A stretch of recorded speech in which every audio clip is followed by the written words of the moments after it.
Toda igreja que tem púlpito é performática. Púlpito é aquele local elevado onde o pregador fica, geralmente também pessoas que conduzem um louvor. Para mim já existe um problema bem aí, pessoas que conduzem o louvor. O louvor, a adoração, segundo Jesus, é algo que flui do espírito, de dentro, de verdade, é algo genuíno, espontâneo. Ele diz que do nosso interior fluirá um rio de água viva. Ele se referia ao Espírito Santo. Alguém conduzir você a louvar e adorar é algo que não existe na Bíblia. Não existe ministro de louvor na Bíblia. Existem pessoas que criavam canções, sim. Existe a família de Asaf, existe Davi. Existem canções que, sim, podem ser usadas de inspiração para você adorar o Senhor. Mas o culto deveria ter liberdade para maior expressividade e espontaneidade na adoração ao Senhor. Esse é o primeiro ponto que já me incomoda nas igrejas performáticas, que você tem que corresponder ao que o ministro de louvor fala. Ei, ele tem que ficar cobrando. Ei, vamos lá. Tem alguém aí? Vamos, adora o Senhor, vamos, levante as suas mãos. Hoje eu tava ouvindo um louvor que o cara falava no meio assim da ministração, esse é um lugar propício para você levantar as suas mãos e adorar o Senhor. Sim, é exatamente esse o problema. Nós precisamos de um lugar propício para adorar o Senhor, porque nós não caminhamos em adoração, a nossa vida não é uma adoração por completa. Porque se fosse, qualquer lugar seria propício. Muitas vezes eu paro no meio do mato, paro no meio da rua, no meio da cidade e adoro ao Senhor. Algumas vezes ajoelho, outras vezes nem precisa.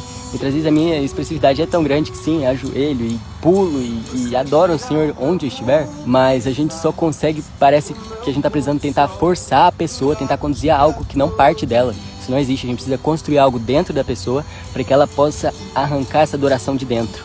Então você precisa semear coisas dentro, você precisa colocar coisas dentro da pessoa. Vamos lá, galera, bom dia. Esse sou eu agora revendo o vídeo e editando aqui. Acabado de acordar. Coincidentemente, eu acho que eu tô com a mesma espinha de quando eu gravei aquele vídeo. Só que ele faz tipo um mês. A espinha sumiu e voltou no mesmo lugar, é isso mesmo? Mas eu tô refletindo nesse aspecto que eu tava falando de a pessoa tirar a adoração de dentro. Aquele livro que diz que o discipulado começa com contemplação. Acredito que a adoração também começa com a contemplação. Então não tem como alguém cantar lindo, lindo és Jesus, eu te amo, eu te adoro, se aquela pessoa não contemplou a beleza, se aquela pessoa não desfrutou da bondade de Deus. Então a adoração parte dessa contemplação de quem ele é. E você pode ver que Jesus, em todo o ministério dele, nunca parou. Ele falou, galera, vamos iniciar um momento de adoração aqui.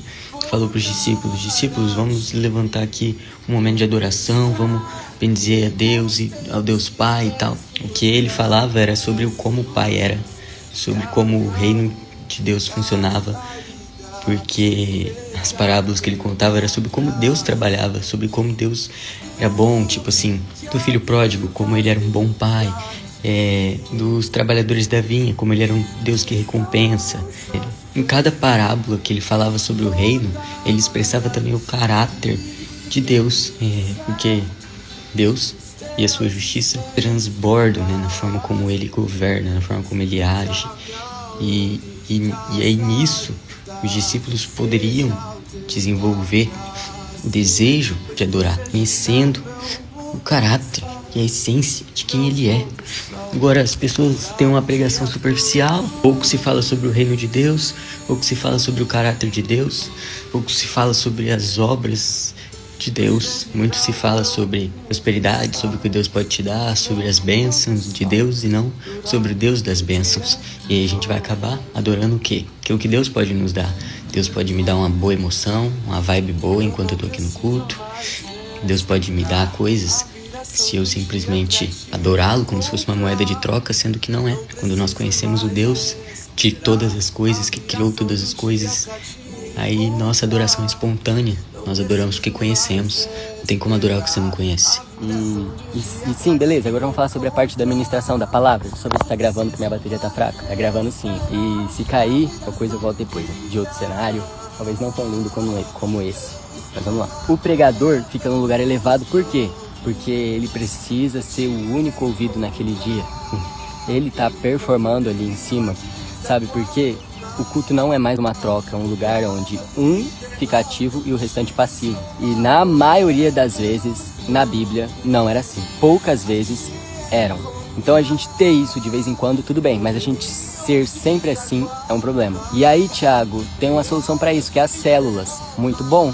Só que tem células e, bom, pra quem não sabe, células são pequenos grupos, igrejas que se reúnem nas casas, ou tem vários nomes que a pessoa dá, grupo de crescimento, pequeno grupo, célula, grupo familiar, e até ali parece que tem alguém que tem um lugar de mais representatividade, que sempre conduz, e outros que ficam ali só passivos ouvindo. E eu sei que tem muitos que têm espaço e liberdade para todos questionarem, perguntarem, participarem, se envolverem, se expressarem, e até falarem algo errado, o caso, e serem corrigidos ali de forma aberta e tranquila.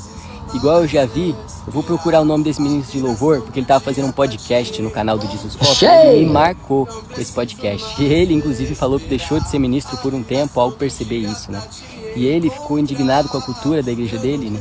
E com isso, esse ponto da gente não poder ter liberdade até nos grupos familiares, que ele falou que na família dele nunca ia ser assim. Pelo menos na família dele ele ia preservar o fato dele estar ensinando ali na mesa as suas filhas e falando sobre Deus, e elas questionarem, e elas interromperem, e elas indagarem, e ele falar, tá tudo bem, e elas se expressarem, entendeu? Tem hora que elas falam coisas bonitas que ele chega a se emocionar de falar, uau, olha o que Deus está revelando para ela. E tem hora que elas falam coisas estranhas, feias, que ele fala, não, filha, não é assim, e corrige na hora. E esse era o discipulado de Jesus. Não era mesmo Jesus que uma hora olhava para Pedro e falava, uau, Pedro, isso é lindo, você não recebeu essa revelação de carne nem sangue, mas o próprio Pai te deu. Você é Pedro, sobre essa pedra ficaria minha igreja, já fortalece a identidade dele e tudo. E logo depois ele fala, para trás de mim, Satanás, com a frase de Pedro.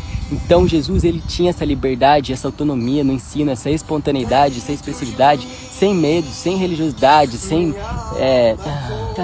pisar em ovos, como a minha mãe fala, mas não é isso que eu quero dizer, sem protocolo, certo? Então, isso eu sinto falta, cara, no ambiente de discipulado. Sinto falta na igreja, porque geralmente a gente fica nesse local passivo de só chegar, sentar, assistir, ir embora, vai pra casa, entendeu? A gente às vezes acha algo legal, a gente tem algo pra acrescentar no que o pastor falou. Eu não posso parar, ei, pastor, eu tenho um testemunho, eu tenho algo, sendo que isso é bíblico. Esse ministro de louvor, no podcast dele, fala que na igreja dele tem isso, ele foi pra uma igreja que tem isso, que se você quer falar algo no meio do culto, você fala, tem um cara que organiza e que ele vai te direcionar pra ir lá e você falar, né, no meio da congregação do culto, assim, no meio do culto mesmo, tipo, interromper mesmo. E ele fala que nem isso seria necessário, uma pessoa para intermediar. Paulo diz que é só para cada um levantar e falar com ordem. Ele não fala que precisa de um intermediador, cada um tem que ter a consciência de si mesmo, entendeu? Ah, Thiago, se a pessoa for recém-convertida, falar uma coisa nada a ver, corrige na hora com clareza. A pessoa não teve a coragem de ir falar, tenha a coragem também de corrigir e tá tudo bem. Agora o problema é a gente desmotivar a coragem da igreja, a espontaneidade, a ousadia no espírito. Ainda tá gravando, graças a Deus. Sendo que foi exatamente isso que Jesus elogiava em Pedro e que foi utilizado em Atos 2, quando questionaram ele. Pedro se levantou diante de todos e falou corajosamente aquilo que ele tinha guardado dentro de si a respeito da palavra, né? Beleza. E por que eu falo que o problema está no púlpito? Porque uma cultura mundana é o show, você concorda? Você que é cristão, pensa comigo. Você ir num show. Eu, galera, fui já em shows gospels e eu gostei porque eu gosto do louvor, eu gosto da letra que está sendo cantada, mas eu não concordo com a cultura que rodeia um show, porque é basicamente assim, uma pessoa ali na frente está performando e as outras estão assistindo ela, como se tivesse ela ali numa posição de destaque. E é exatamente isso que o púlpito faz, ele coloca você numa posição mais elevada, sendo que a gente vê na Bíblia o ambiente e a cultura de mesa, onde todos estão na mesma altura, na mesma posição, no mesmo nível de importância, e é mundano o fato da gente colocar uma pessoa como se ela estivesse no local acima.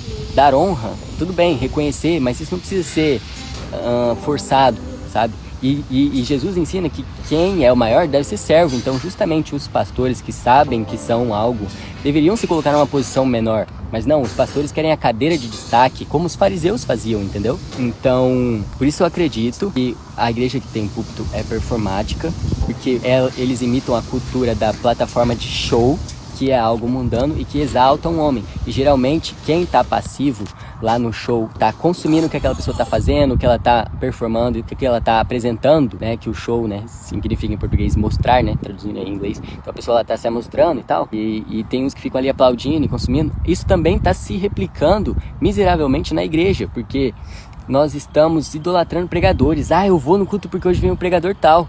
Sabe o que aconteceu no avivamento do País de Gales? Evan Roberts, que digamos era a estrela do momento, porque ele era o homem que mais buscava Deus e que tinha orado por anos por aquele avivamento que rompeu, ele chegava de surpresa nas igrejas, não avisava que ia, e de vez em quando, tem uma história que ficou polêmica, que ele chegou, falou: vocês acreditam que Jesus Cristo está aqui? Todo mundo, sim. Aí ele, então eu posso me retirar. Pôs o chapéuzinho que ele costumava usar, foi embora. E as pessoas continuaram orando e adorando da mesma forma, porque a expectativa deles não estava na pessoa. Não na pessoa do Evan Roberts, mas na pessoa de Jesus Cristo, que é o centro e deveria ser o centro das nossas reuniões. Então, cara, eu já aprendi muita coisa boa com muitos pregadores, mas onde eu mais aprendi, fui transformado e discipulado no meu caráter, foi numa igreja domiciliar, sentado na mesa e trocando questionamentos e dúvidas sinceras do meu